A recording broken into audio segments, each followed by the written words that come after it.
My mother-in-law looked my crying 9-year-old daughter straight in the eye and said the cruelest words I've ever heard at a child's birthday party. What happened 4 hours later when she opened her mailbox made the entire neighborhood witness karma in action. 20 kids watched my daughter's heart break in real time, but by sunset, the whole town would know exactly what kind of grandmother Beatrice Hartley really was. I'm Victoria, and I need to tell you what happened at my daughter Emma's 9th birthday party last Saturday. Emma is my whole world, a freckle-faced little girl who rescues worms from sidewalks and shares her lunch money with kids who forget theirs. My mother-in-law Beatrice is 64 years old, drives a Lincoln Town car, and serves on 3 charity boards. She also happens to be the kind of grandmother who keeps score between her grandchildren, like she's running a competition only she knows about. Then there's Meredith, my niece, Beatrice's other granddaughter, 11 years old, straight A's, first violin in the youth orchestra, the child who can do no wrong in Beatrice's eyes, the golden grandchild who gets European vacations while Emma gets drugstore toys. But this story isn't really about playing favorites. It's about the moment a grown woman looked at a child's birthday cake and decided to use it as a weapon.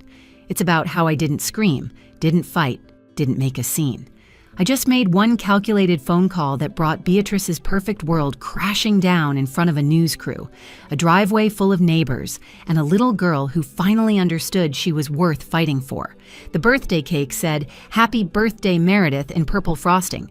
My daughter's name is Emma, and when I tell you what Beatrice said next, you'll understand why half the parents at that party recorded what happened 4 hours later when karma came calling at exactly 3:47 in the afternoon. Emma had been counting down to her 9th birthday for 3 months. She'd made a paper chain with 90 links, tearing one off each morning at breakfast while eating her scrambled eggs. "Mom, only 7 more days until my rainbow unicorn cake," she'd announce, her freckled face glowing with anticipation. She'd drawn pictures of that cake at least 50 times, each version more elaborate than the last, with golden horns and flowing rainbow manes that covered entire sheets of construction paper. My husband Dennis and I had planned everything meticulously. We sent invitations 3 weeks in advance to 20 kids from her 3rd grade class at Riverside Elementary. The backyard was transformed into what Emma called unicorn paradise, with pastel balloons tied to every fence post, twinkling lights strung between the oak trees, and a homemade pin the horn on the unicorn game I'd spent 2 nights painting. Emma had specifically requested a rainbow unicorn cake from Fratelli's Bakery, the fancy place downtown that required ordering 3 weeks in advance and a $50 deposit just to reserve your date. "Can we afford Fratelli's?" Dennis had asked quietly one evening after Emma went to bed. We both knew money was tight after his hours got cut at the warehouse, but I'd picked up extra shifts at the dental office where I worked as a hygienist, staying late to clean rooms and file insurance claims. This was Emma's golden birthday, turning 9 on the 9th, and she'd never asked for anything extravagant before. My mother-in-law Beatrice had called 2 weeks before the party with her typical grand gesture announcement. "I insist on picking up the cake," she'd declared, not asked in that voice that brooked no argument. "Let me contribute something special for my granddaughter." I should have known better. I should have recognized the trap. Beatrice had a long history of showing preference for Meredith, my brother-in-law Roger's daughter. At last Christmas, Meredith unwrapped a cashmere sweater from Nordstrom, while Emma got a generic Barbie from the pharmacy discount bin. When Meredith performed at her piano recitals, Beatrice sat front row center with a bouquet of roses. When Emma had her art show at school, Beatrice didn't even show up, claiming she had a dental appointment that couldn't be rescheduled. "She means well," Dennis would always say, trying to keep peace in the family. His mother had been different when his father was alive, he insisted. Thomas Hartley had been the warm one, the grandfather who would have loved both girls equally. But Thomas died when Emma was 2, and since then, Beatrice had grown colder, more calculating, as if love was a finite resource she had to ration carefully. The morning of the party, our house buzzed with nervous energy. Emma wore her favorite purple dress, the one with sparkles sewn into the tulle that caught the light when she moved. She'd picked it out specially for today, saving her allowance for 2 months to buy the matching purple headband with the silk flower. "Do you think Grandma B will like my dress?" she asked, twirling in front of the hallway mirror, watching the sparkles dance. My heart clenched at the question. Even at 9, Emma sensed she had to work harder for her grandmother's approval. She didn't understand why Grandma B always seemed more excited to see Meredith, why Meredith's school reports were framed on Beatrice's mantle, while Emma's perfect attendance certificate wasn't even mentioned. "You look absolutely perfect, sweetheart," I told her, fixing the flower in her headband. "Like a princess." "Like a unicorn princess," she corrected me with a giggle, and for a moment she was just a little girl excited about her birthday, not a child carrying the weight of unearned inadequacy. Dennis had been up since dawn, setting up tables in the backyard, arranging chairs, testing all the strings of lights twice to make sure they worked. His brother Roger had promised to come early to help, but called last minute saying, Meredith had a violin lesson that ran long. Of course she did. Everything in Roger's family revolved around Meredith's accomplishments, her schedules, her needs. By noon, the house smelled like vanilla frosting from the cupcakes I'd made as party favors, each one topped with a tiny plastic unicorn Emma and I had picked out together at the craft store. The gift table was ready, the games were set up, and Emma stood at the front window, bouncing on her toes, waiting for the first guests to arrive. "Mom, do you think everyone will come?" she asked, a hint of worry creeping into her voice. "Everyone RSVP'd? Yes, baby. They'll all be here." She smiled then. That pure, uncomplicated smile that 9-year-olds still have before the world teaches them to guard their joy. In exactly 2 hours, that smile would disappear completely. The party was in full swing when Beatrice arrived at 2 o'clock sharp, 45 minutes late. Kids were scattered across the backyard playing freeze tag while parents chatted over lemonade and finger sandwiches. Emma had just won the 3-legged race with her best friend Zoe, and her face was flushed with happiness and exertion. The moment she saw her grandmother's Lincoln Town car pull into the driveway, she ran toward the house, her purple dress flying behind her. "Grandma B brought my cake," she shouted to anyone who would listen. "My special unicorn cake is here." Beatrice emerged from her car wearing her typical Saturday afternoon outfit. Pressed beige slacks, a coral blouse with pearl buttons, and her signature disapproving expression. She retrieved the large white bakery box from the back seat, holding it away from her body like it might contaminate her clothes. "Traffic was absolutely horrible," she announced as she walked through the back gate, not bothering to greet Emma, who stood eagerly beside her. "You really should have chosen a bakery closer to civilization, Victoria, making me drive all the way downtown on a Saturday." I bit my tongue and took the box from her hands. "Thank you for picking it up, Beatrice. Emma's been so excited." "Can I see it, Mom? Can I see my unicorn?" Emma bounced on her toes, trying to peek around me as I set the box on the kitchen counter. Her friends had started gathering at the sliding glass door, noses pressed against the screen, equally eager to see the famous Fratelli's cake Emma had been talking about for weeks. I carefully opened the white box, lifting the lid to reveal what should have been Emma's dream cake. And in many ways, it was exactly what we'd ordered. The white fondant was smooth as silk, the golden horn spiraled perfectly, and the rainbow mane cascaded down the sides in waves of purple, blue, green, yellow, orange, and red. It was magnificent, but across the top, in elegant purple cursive letters, it read, "Happy Birthday, Meredith." The kitchen went silent. Emma's face crumbled like a sandcastle hit by a wave. "That's not my name." I stared at the cake, then at Beatrice, my mind trying to process what I was seeing. There must be some mistake. This says Meredith. Beatrice peered over my shoulder and laughed. Not a nervous laugh or an embarrassed laugh, but a genuine, amused laugh, like someone had told a particularly clever joke. Oh dear, I must have mixed up my granddaughters when I placed the order. She turned to Emma with a casual shrug that made my blood start to simmer. Oops, wrong granddaughter. Though honestly, Meredith deserves a cake more anyway. She just won first place at the state science fair. What have you done lately, Emma? The words hung in the air like poison. Emma's friend Zoe gasped audibly. 2 mothers who'd been refilling their punch cups at the kitchen island stood frozen.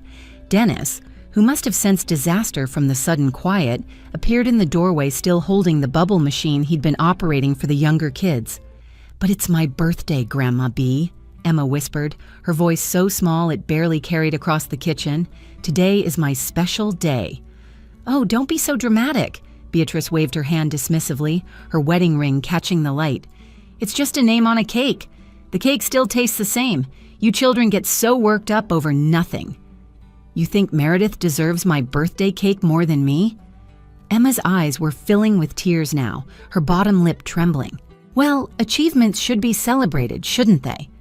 Beatrice pulled out a kitchen chair and sat down, crossing her legs like she was settling in for afternoon tea. "When you accomplish something noteworthy, then we can make a fuss. Participation ribbons from field day don't count, dear. Meredith just got accepted into the advanced mathematics program.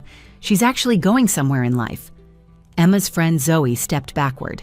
Mrs. Peterson from down the street covered her mouth with her hand. Dennis dropped the bubble machine, and it clattered against the doorframe, sending a stream of bubbles floating inappropriately through the tension-filled kitchen. "Mom, why would you say that?" Dennis finally found his voice, but Beatrice just looked at him with that practiced expression of hers, the one that suggested everyone else was being unreasonable. "I'm just being honest, Dennis. Children need to learn that the world rewards excellence, not mediocrity." Emma didn't run immediately. She stood there for 5 more seconds, looking at the beautiful cake with the wrong name, then at her grandmother's impassive face, then at me. In her eyes, I saw a question she was too young to have to ask. Why am I not enough? Then she ran, her purple dress fluttering behind her like broken wings, her new birthday shoes clicking against the hardwood as she raced upstairs. Her bedroom door slammed with such force that the kitchen windows rattled. I didn't raise my voice. I didn't make a scene in front of the children who stood frozen in our backyard, party hats askew, wondering why the birthday girl had disappeared. I simply looked at Dennis and said in my calmest voice, "Please serve the ice cream sundaes to the kids. Tell them Emma will be back soon. I'll handle this." Dennis knew that tone. It was the same voice I'd used when his brother Roger had tried to exclude us from their father's funeral planning. The same voice I'd used when the school tried to skip Emma for the gifted program despite her qualifying scores. It was my dangerous voice, the one that meant I was done playing nice. Beatrice had already made her way outside, settling into a lawn chair with a glass of lemonade, as if she hadn't just emotionally devastated a 9-year-old child.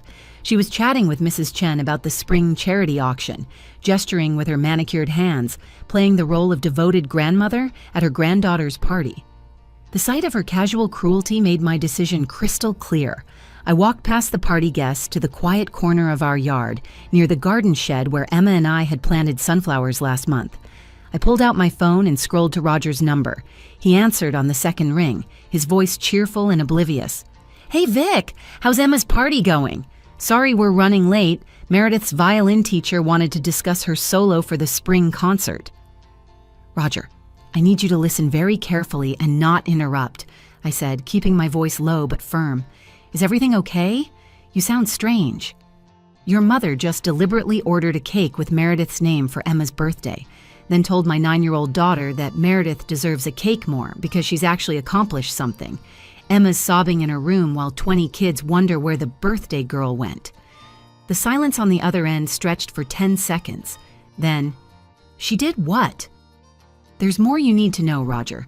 Remember last month when your mother asked me to witness her will update since I'm a notary? She had me make official copies for her files. Well, I made copies for myself, too. Legal copies, including the letter she attached explaining why she feels one granddaughter is more worthy of an inheritance than the other. Victoria, that's private family business. Not when it affects my daughter. The letter explicitly states that Emma lacks the ambition and intelligence to properly manage family assets, while Meredith shows real promise. Your mother wrote, and I quote from memory, that Emma is sweet but simple, unlikely to amount to anything significant. Roger's breathing grew heavier. You shouldn't have copied those documents. I had every legal right as the notary. But here's what you need to know. I have 3 envelopes sitting on my desk right now. One is addressed to Meredith's school, specifically to Mrs. Adamson, who I believe is overseeing Meredith's student council campaign next week. Her platform is about kindness and inclusion, right? Imagine how that'll play when they read about Grandma's views on worthiness. You wouldn't dare. The second envelope is for your country club, where Beatrice just became board president. They pride themselves on family values and community support. I wonder how they'll feel about her letter describing how bloodlines and genetics determine a child's worth. The third is for the newspaper's human interest editor, who happens to be my cousin Janet's best friend from college. Victoria, please. This would destroy her reputation. The way she's destroying my daughter's self-worth, I'm holding all 3 envelopes right now, Roger. Stamps attached. Your mother has exactly 4 hours to make this right, or they go in the mail. And I mean really make it right, not some half-hearted apology. What do you want? A genuine apology to Emma in front of all the party guests, a real birthday cake from Fratelli's with Emma's name on it.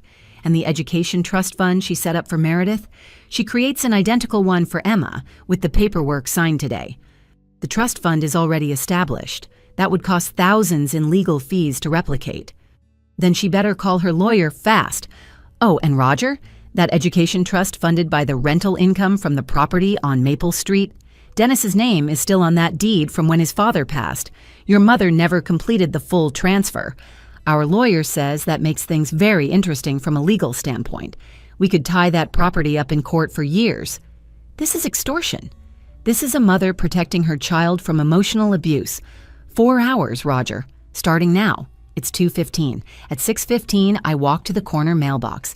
And before you think about calling Dennis to override me, remember that he just watched his mother make his daughter cry on her birthday.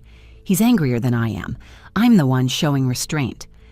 At exactly 5:47 p.m., 3.5 hours after my phone call to Roger, Beatrice's Lincoln Town car screeched into our driveway with such speed that she nearly clipped our mailbox.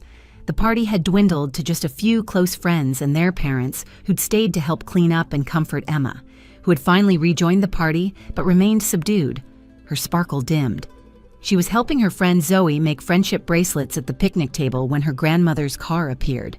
Beatrice emerged from the driver's seat carrying a massive cake box from Fratelli's, twice the size of the original, and 2 shopping bags from Woodland Toys, the expensive toy store downtown that sold handcrafted wooden toys and educational games from Europe. Her face was flushed, her usually perfect hair slightly disheveled, and her coral blouse had a coffee stain on the sleeve. But what happened next made everyone stop what they were doing. A white van with Channel 7 News painted on the side pulled up behind her. Roger stepped out from the passenger side with a camera crew following behind him. He jogged over to me while the news team gathered their equipment. Mom found out you called the news station about their Hometown Heroes segment, he whispered urgently. She thinks Emma is being featured for her volunteer work at the animal shelter. She called them herself to make sure they got here in time.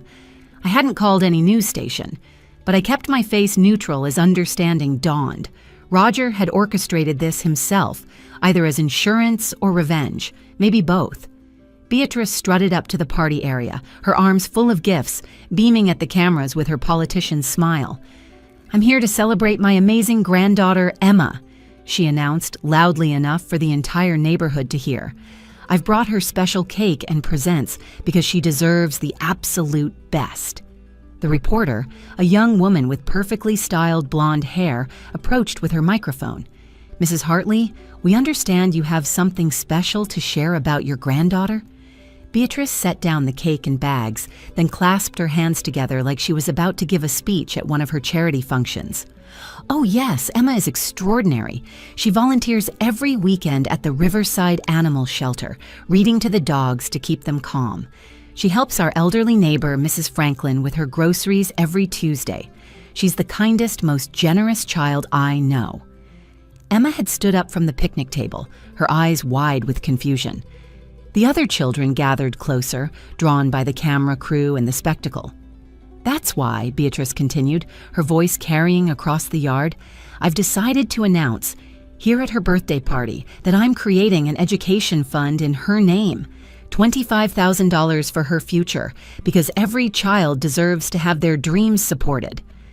The reporter smiled and turned the microphone toward Emma.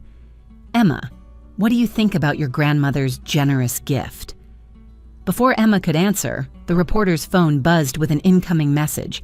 She glanced at it, then did a double take, reading more carefully. Her professional smile faltered, replaced by something sharper, more interested. Mrs. Hartley, she said slowly, turning back to Beatrice, I'm actually getting word from my producer about some documents that were just delivered to our station. Several documents, actually, including a letter in your handwriting about why some grandchildren are more, quote, worthy than others. Beatrice's face drained of color so fast I thought she might faint. What? No, that's not possible. Who would send such a thing? The reporter continued, reading from her phone screen. It says here that earlier today you deliberately ordered the wrong name on your granddaughter's birthday cake and then told her that her cousin Meredith deserves a cake more because she's actually accomplished something. The murmuring started immediately. Mrs. Peterson pulled out her phone and started recording. 2 other mothers did the same. The camera crew, sensing blood in the water, moved in closer. That's a misunderstanding, Beatrice stammered, her hands fluttering to her throat.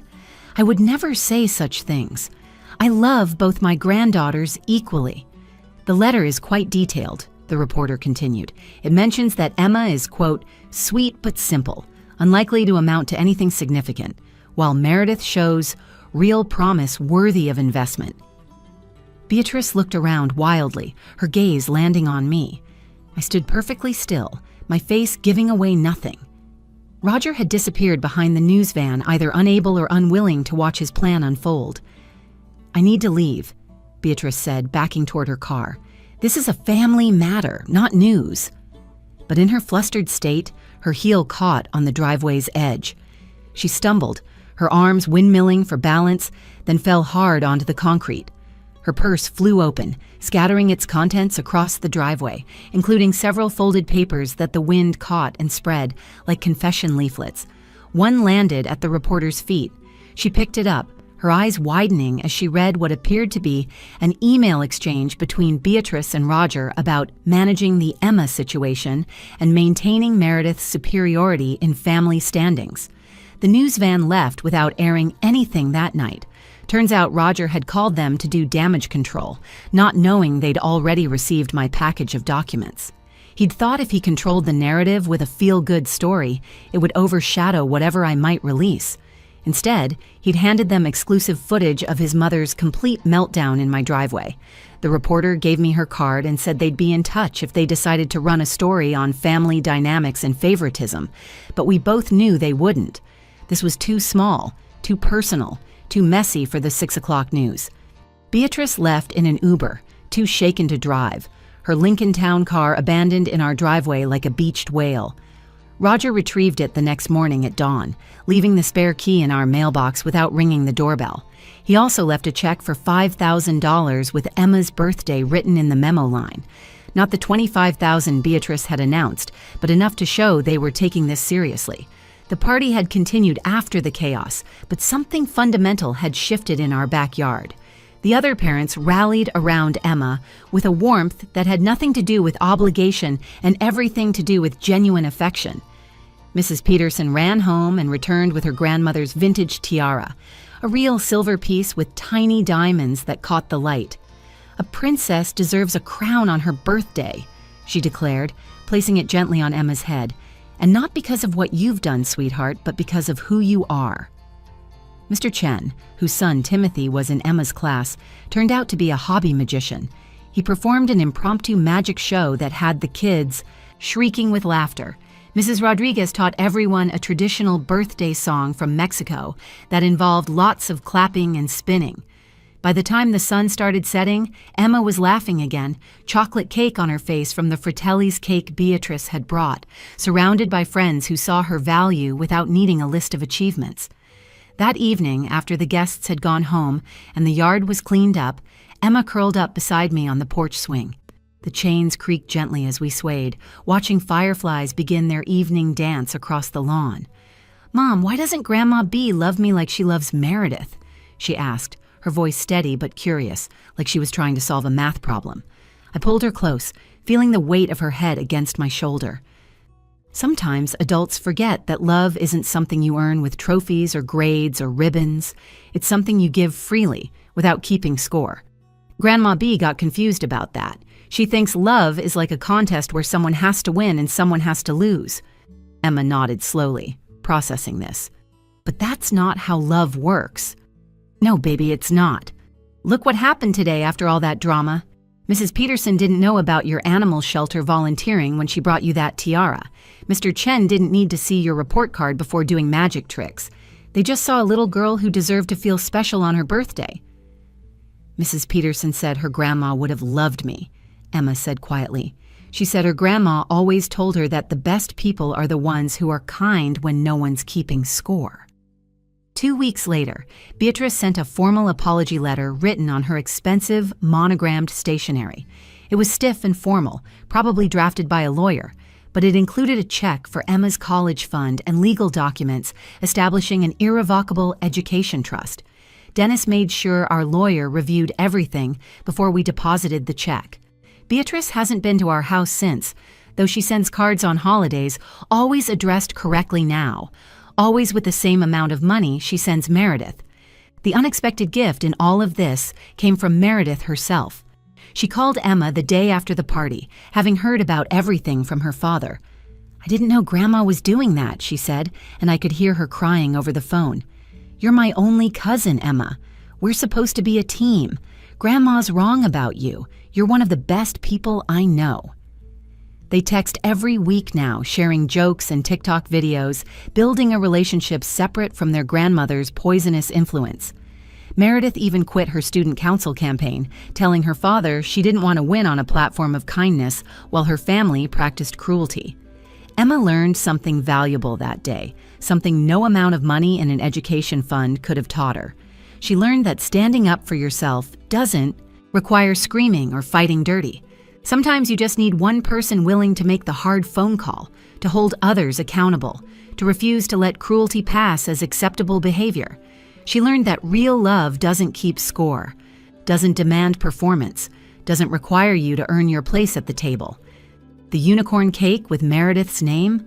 We kept it and ate it anyway. Emma decided it tasted even sweeter, knowing it was the cake that changed everything. She even saved the unicorn decoration, keeping it on her bookshelf next to Mrs. Peterson's tiara. To remember, she told me, that sometimes the worst things turn into the best things.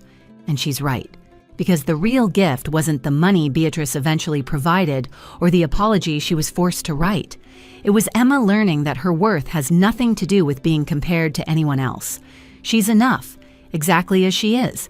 Volunteer hours or not, achievements or not, trophies or not, that's a lesson that will serve her far better than any trust fund ever could. If this story resonated with you, if you've ever felt like you weren't enough or watched someone you love feel that way, please like this video and share it with someone who needs to hear it. Drop a comment below about a time when someone stood up for you or when you stood up for someone else. These stories matter, and your experiences matter. And don't forget to subscribe to the channel for more real-life stories about families, justice, and the moments that change everything. Thank you for being here, for listening to Emma's story, and for being part of this community that believes every child deserves to be celebrated exactly as they are.